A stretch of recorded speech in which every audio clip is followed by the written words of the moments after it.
Olá, seja bem-vindo ao curso de Xangana para iniciante. Essa é a 7ª aula do curso.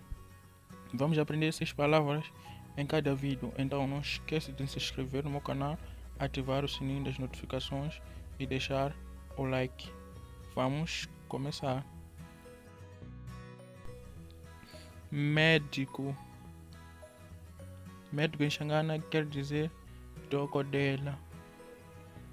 Dogodela. Dogodela. Pai. Em Xangana quer dizer tatana. Tatana. Tatana ou baba. Baba. Baba. Polícia.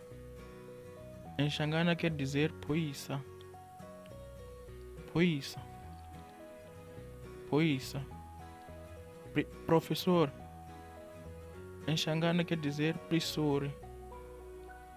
Professor. Professor. Rapaz. Em Xangana quer dizer mufana. Mufana. Mufana. Rapariga.